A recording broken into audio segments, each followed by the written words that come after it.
Hello everyone. So good morning all and welcome you all to the YouTube channel of IFS.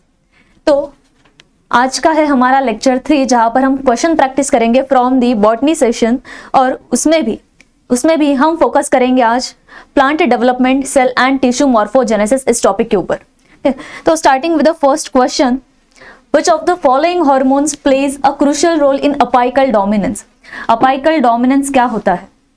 तो जब plant के अंदर yes this is the stem, जब जो main stem होती है, this is the main stem, yes जो main stem होती है, तो मेन स्टेम के ऊपर ये जो अपेक्स के ऊपर जो अपाइकल बर्ड प्रेजेंट होता है at this position on the apex या फिर on the tip of the shoot, तो यहाँ पर ये जो अपाइकल बर्ड होता है ये डोमिनेंट हो जाता है.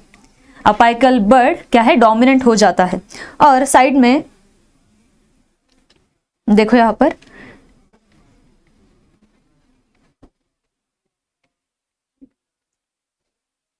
यहां पर प्रेजेंट होते हैं कौन से? यहां पर प्रेजेंट होते हैं लैटरल बर्ड्स. तो बेसिकली अपाइकल बर्ड जो डोमिनेंट हो जाता है, अपाइकल बर्ड क्या है? ये डोमिनेंट हो जाता है. और लैटरल बर्ड्स क्या है? ये डॉर्मेंट हो जाते हैं. लैटरल बर्ड्स क्या है? ये डॉर्मेंट हो जाते हैं. मतलब लैटरल ग्रोथ क्या है? ये स्टॉप हो जाती है. वो कहलाता है अपाइकल डोमिनेंस. तो ये फिजियोलॉजिकल इफेक्ट होता है कौन से हार्मोन का? साइटोकाइनिन का, जिब्रेलिन का, इथिलीन का या फिर ऑक्सिन का. यस, तो इसके लिए क्योंकि शूट टिप पर जो हार्मोन प्रेजेंट होता है वो होता है ऑक्सिन. तो basically apical dominance is shown by the auxin. Okay, answer D is the correct answer. Then अब साइटोकाइनिन आप सभी को पता है ये रिस्पॉन्सिबल होता है किसके लिए? Yes, it will act opposite to that of auxin. मतलब जहां पर साइटोकाइनिन क्या करेगा? ये प्रमोट करता है लैटरल बर्ड्स को, लैटरल ग्रोथ को, और वो स्टॉप कराएगा किसे या फिर इनहिबिट करेगा किसे? अपाइकल डोमिनेंस को. बेसिकली अपाइकल डोमिनेंस को ओवरकम करने के लिए कौन सा हार्मोन लगेगा? तो साइटोकाइनिन. लेकिन अपाइकल डोमिनेंस को प्रमोट करने के लिए जो हार्मोन होता है वो होता है auxin. Okay, then next question, which of the following is not a key stage in the plant development? Plant development में इन चारों में से कौन सी स्टेज है जो इंपॉर्टेंट नहीं होती है? एम्ब्रियोजेनेसिस, जर्मिनेशन, वेजिटेटिव ग्रोथ या फिर फोटोसिंथेसिस. तो yes, photosynthesis is the answer. Why? Because photosynthesis ये एक मेटाबॉलिक प्रोसेस होता है. ये क्या है? एक मेटाबॉलिक प्रोसेस है जो इसेंशियल होता है फूड के प्रोडक्शन के लिए. यस, ये एक मेटाबॉलिक प्रोसेस है जो इसेंशियल है किसके लिए? Essential for energy as well as food production. ठीक है, लेकिन अगर हम डेवलपमेंटल स्टेजेस की बात करें तो उसमें कौन कौन से आते हैं? उसमें सबसे पहले तो एम्ब्रियोजेनेसिस आता है, ऑफ कोर्स, है ना. सबसे पहले जाइगोट फॉर्म होगा, जाइगोट के बाद वहां पे एम्ब्रियो डेवलपमेंट होता है. बेसिकली एम्ब्रियोजेनेसिस होता है. एम्ब्रियोजेनेसिस, जर्मिनेशन होता है, वेजिटेटिव ग्रोथ होती है, उसके बाद यहाँ पे रिप्रोडक्टिव ग्रोथ भी होती है. रिप्रोडक्टिव ग्रोथ, और we can simply write it like this. इसके बाद आता है रिप्रोडक्टिव ग्रोथ. रिप्रोडक्टिव ग्रोथ के बाद आता है सेनेसेंस, मतलब ओल्ड एज, और एंड में आता है death.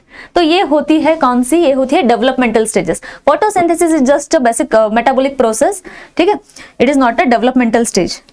Then which of the following plant hormones play a crucial role in fruit ripening? Fruit ripening के लिए कौन सा हार्मोन रिस्पॉन्सिबल होता है? तो वो होता है कौन सा? ऑक्सिन, साइटोकाइनिन, जिब्रेलिन या फिर इथिलीन. वो होता है ethylene hormone. It is the only gaseous hormone जो रिस्पॉन्सिबल होता है किसके लिए? फ्रूट राइपनिंग के लिए. उसी के साथ साथ फ्रूट की सॉफ्टनिंग के लिए भी ये रिस्पॉन्सिबल होता है, और ये रिलीज करता है अरोमा. ठीक है, फ्रूट्स में जो अरोमा होता है उसके लिए भी इथिलीन रिस्पॉन्सिबल होता है. तो फ्रूट राइपनिंग के लिए ये क्वेश्चन बहुत सिंपल सा क्वेश्चन है, बहुत बार पूछा जाता है. फ्रूट राइपनिंग के लिए कौन सा हार्मोन रिस्पॉन्सिबल होता है? वो होता है ethylene hormone. Okay, then What is the primary role of homeotic genes in the plant development? देखो, होम्योटिक जीन्स आपको कहीं पर भी पूछा जाए, ठीक है, होम्योटिक जीन्स अगर आपको कहां पर भी पूछा जाए तो इसका आंसर जो आता है आपका, तो होम्योटिक जीन्स जैसे कि कौन से होते हैं? मैड बॉक्स जीन्स है, मैड बॉक्स जीन्स है। ये क्या होते हैं? These are the master regulators. Master regulators होते हैं जो कंट्रोल करते हैं किसे? जो कंट्रोल करते हैं, control the development of specific organs and structures, specific organs and structures। ठीक है, और ये इसेंशियल होता है फॉर डिटरमाइनिंग द सेल्स जो रूट्स, शूट, फ्लावर, फ्रूट में क्या है? डेवलप होने वाले होते हैं। अब इन चारों में से अगर हम अप्रोप्रिएट ऑप्शन की बात करें, regulating cell division, just a second, regulating cell division, controlling water transport,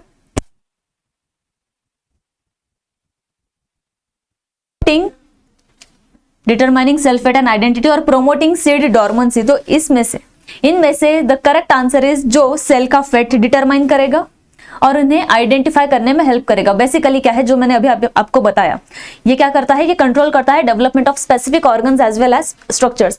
तो ये सेल्स का फेट डिटरमाइन करेगा कि कौन सा सेल ये रूट में डेवलप होगा, कौन सा शूट में, कौन सा फ्रूट में, कौन सा फ्लावर। ओके, सो इसका करेक्ट आंसर क्या है? That is the determining cell fate and identity. Okay, next question, which of the following is not a key factor influencing plant morphogenesis?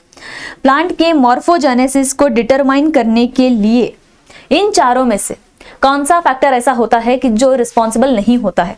Light, temperature, gravity and animal pollination. Okay, अगर हमें plant morphogenesis के factors के बारे में पता भी नहीं होता, लेकिन फिर भी अब प्लांट का मॉर्फोजेनेसिस का मतलब क्या होता है कि मॉर्फोलॉजिकली, फिनोटिपिकली प्लांट का जो फॉर्मेशन होने वाला है उस चीज के लिए कौन कौन से फैक्टर रिस्पॉन्सिबल होते हैं। ठीक है, तो सभी फिजिकल फैक्टर्स रिस्पॉन्सिबल होते हैं, लेकिन अगर हम एनिमल पॉलिनेशन की बात करें तो ये प्लांट मॉर्फोजेनेसिस के लिए रिस्पॉन्सिबल नहीं होता है, बल्कि ये प्लांट के रिप्रोडक्शन के लिए रिस्पॉन्सिबल होता है।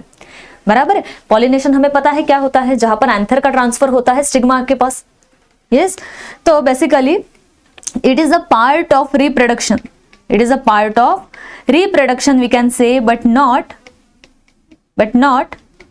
Not morphogenesis. मॉर्फोजेनेसिस में इसका डायरेक्ट कोई भी रोल नहीं होता है। ओके, सो इन तीनों का रोल क्या है? ये तीनों का रोल होता है। These are the factors. Yes, factors होते हैं ये किसके लिए? जो इन्फ्लुएंस करते हैं प्लांट की मॉर्फोजेनेसिस के लिए। सो हमारा इसमें आपको नॉट पूछा था, the correct answer will be option number D. Okay, then okay, so to all the MSc and PhD entrance, है ना, टू ऑल द एस्पायरेंट्स जो टारगेट कर रहे हैं एमएससी और पीएचडी एंट्रेंस एग्जाम्स को, उनके लिए फिलहाल 60% ऑफ शुरू है सभी कोर्सेज के ऊपर, चाहे वो रिकॉर्डेड कोर्सेज हो, चाहे वो लाइव कोर्सेज हो, चाहे वो कोई भी सब्जेक्ट हो। ओके, कोई भी सब्जेक्ट, आई एम सेइंग वो, है ना, लाइक आपको फिजिक्स से करना है, आपको केमिकल साइंस से करना है, आपको लाइफ साइंस से करना है, any subject, any course, you are getting 60% off. Yes, what you have to do, you just have to use a coupon code that is IFAS60। ये आपको कहां पर मिलेगा या फिर आपको कहां पर रजिस्टर करना है? तो यस, आप एक तो वेबसाइट पर भी विजिट कर सकते हो, दैट इज www.ifasonline.com, या फिर आप प्ले स्टोर से डायरेक्ट एप्लीकेशन भी डाउनलोड कर सकते हैं। It's a free application where you can register yourself, you can enrol yourself for any course that you want to choose. Okay, 100% guaranteed selection होगा। ठीक है, बिकॉज इन सभी courses में, या फिर एक बार आप एप्लीकेशन या फिर आप वेबसाइट विजिट जरूर करिए, जहां पर आपको कंप्लीट सिलेबस मिलता है। कंप्लीट आपको एक लिस्ट मिलेगी कि कौन कौन से रिकॉर्डेड कोर्सेज अवेलेबल है, कौन कौन से एग्जाम्स होती है, उनका सिलेबस क्या होता है, उनके कट ऑफ्स क्या होते हैं, पेपर एनालिसिस कैसा होता है, उसी के साथ साथ हमारे रिजल्ट्स क्या है, रैंकर की स्ट्रैटेजीज क्या होती है। इतना ही नहीं, हम वहां पर आपको ऑफर करते हैं PYQs, लास्ट 15 to 20 ईयर्स के प्रीवियस ईयर क्वेश्चन पेपर्स भी आपको वहां पर मिलते हैं, टॉपिक वाइज टेस्ट पेपर्स भी आपको वहां पर मिलते हैं, और उसी के साथ साथ कुछ मॉक टेस्ट भी आपको वहां पर मिलेगा, that too in all the subjects, in all the courses. Okay, so it is a very great offer, so do not miss the opportunity. Just एक ही महीना बचा है आपके एग्जाम के लिए। Okay, so moving on to the next question, which of the following plant hormones plays a crucial role in the plant responses to drought and salinity?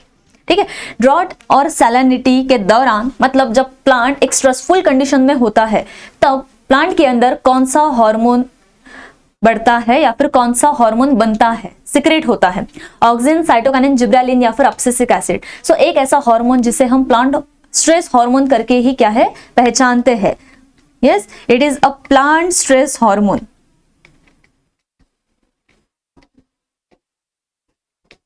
जब भी कभी एक एडवर्स कंडीशंस प्लांट्स फेस करते हैं कभी भी, तब वहां पर एब्सिसिक एसिड का क्या है, फॉर्मेशन होता है, सिक्रेशन होता है। और ये क्या करता है, अब देखो ड्रॉट की अगर कंडीशन है, मतलब वाटर स्कार्सिटी वाली जब कंडीशन होती है, तो ये रिस्पॉन्सिबल होते हैं फॉर क्लोजिंग ऑफ स्टोमाटा। ये क्या कराते हैं, क्लोजर ऑफ स्टोमाटा। मतलब ये क्या करते हैं, as a anti transparent hormone करके भी एक्ट होते हैं। एंटी ट्रांसपेरेंट हार्मोन करके भी ये क्या करेंगे, एक्ट होते हैं, जहां पे वो ट्रांसपिरेशन को क्या करेंगे, ऑफकोर्स कम करेंगे, जिसकी वजह से वाटर लॉस कम से कम होता है। ठीक है, तो water stress hormone, sorry not water stress but एक प्लांट स्ट्रेस हार्मोन आपको कहीं पर भी पूछा जाए, आंखें बंद करके आप एब्सिसिक एसिड लिख सकते हो। ओके, नेक्स्ट क्वेश्चन है, which of the following is not a function of root apical meristem. Root apical meristem का इन चारों में से कौन सा फंक्शन नहीं होता है? सेल डिवीजन का, सेल इलोंगेशन का, डिफरेंशिएशन ऑफ सेल टाइप्स या फिर फोटोसिंथेसिस। देखो इजी क्वेश्चन है, सेल डिवीजन बिकॉज मेरिस्टेम है, मेरिस्टेम का प्राइमरी फंक्शन क्या होता है, तो सेल डिवीजन का होता है। ठीक है, तो ऑब्वियसली सेल डिवीजन तो वो कराएगा, सेल इलोंगेशन भी वहां पर होता है, डिफरेंशिएशन भी हम वहां पर देख सकते हैं because root apical meristem is responsible for that also. लेकिन फोटोसिंथेसिस जो लाइट के प्रेजेंस में होता है, और रूट अपाइकल मेरिस्टेम कहां पर है, at the tip of root, है ना। ये पॉजिटिवली जियोट्रॉपिक है, ना कि पॉजिटिवली फोटोट्रॉपिक है, बराबर है। तो बेसिकली फोटोसिंथेसिस ये प्राइमरी फंक्शन होता है किसका, it is the primary function of leaves, ना के रूट, ना के रूट। तो obviously the question was very easy, सिर्फ आपको अच्छे से पढ़ना है, आपको पहले ही 3 ऑप्शंस पढ़ के दिमाग नहीं लगाना है यार, सेल डिवीजन तो मुझे पता है लेकिन सेल इलोंगेशन कराता है कि नहीं मुझे नहीं पता, डिफरेंशिएशन कराएगा कि नहीं मुझे नहीं पता। 4th ऑप्शन तो देखो, ठीक है। फोटोसिंथेसिस जो हमें कंफर्म पता है कि रूट नहीं करते हैं, बराबर है। फोटोसिंथेसिस एक तो यंग स्टेम्स करेगी जो ग्रीन कलर की होती है, या फिर लीव्स तो करने ही वाली है। Okay, next, what is the primary role of cytokinins in the plant development. Cytokinin नाम में ही है, cyto cell, kinin to divide, kinin kinesis का मतलब होता है डिवीजन। तो बेसिकली जो प्रमोट कराएगा सेल के डिवीजन को वो कहलाते हैं कौन से, साइटोकाइनिन्स। सो इनहिबिट सेल डिवीजन बिल्कुल नहीं, इनहिबिट क्यों करेंगे वो। प्रमोट सेल इलोंगेशन कर सकते हैं, लेकिन हमें बाकी ऑप्शंस भी देखने हैं। प्रमोट सेल इलोंगेशन बेसिकली ये प्राइमरी फंक्शन होता है ऑक्सिन का, ठीक है। Stimulate cell division and differentiation, yes we can go with the answer कि जो सेल डिवीजन को स्टिमुलेट करता है और डिफरेंशिएशन को भी क्या है, स्टिमुलेट कराएगा। इंड्यूसिंग लीफ सेनेसेंस तो नहीं, तो the most correct answer here is option number 3, जहां पे साइटोकाइनिन का प्राइमरी फंक्शन क्या होता है, सेल डिवीजन को प्रमोट कराना, स्टिमुलेट कराना। Okay, then what is which of the following is an example of a plant hormone that exhibits polar transport. Polar transport क्या होता है, मतलब डायरेक्शनल ट्रांसपोर्ट। पोलर का मतलब होता है डायरेक्शनल, जो एक पर्टिकुलर डायरेक्शन के साथ ट्रांसपोर्ट कराएगा वो कहलाएगा पोलर ट्रांसपोर्ट। अब देखो इसमें भी 2 टाइप्स होते हैं, एक होता है एक्रोपेटल वाला टाइप, एक होता है एक्रोपिटल वाला टाइप, दूसरा होता है basipetal. Let us consider any XYZ, मतलब देखो एक प्लांट है, these are the roots, okay ये क्या है, these are the roots, then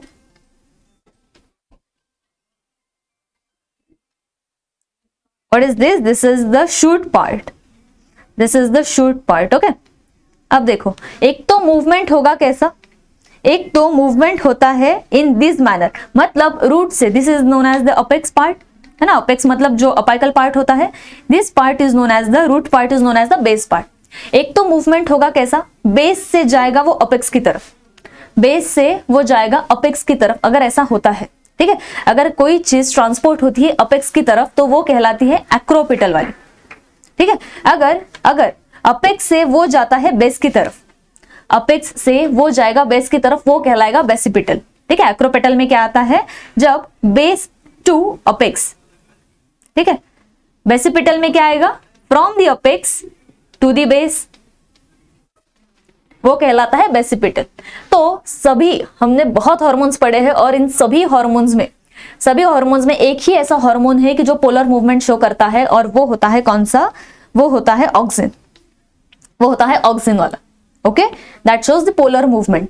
फिर बाकी साइटोकाइनिन, इथिलीन, जिब्रेलिन, ये सभी के सभी क्या है? फ्लोएम या फिर जाइलम से मूवमेंट करते हैं, लेकिन ये नॉन पोलर मूवमेंट शो करते हैं।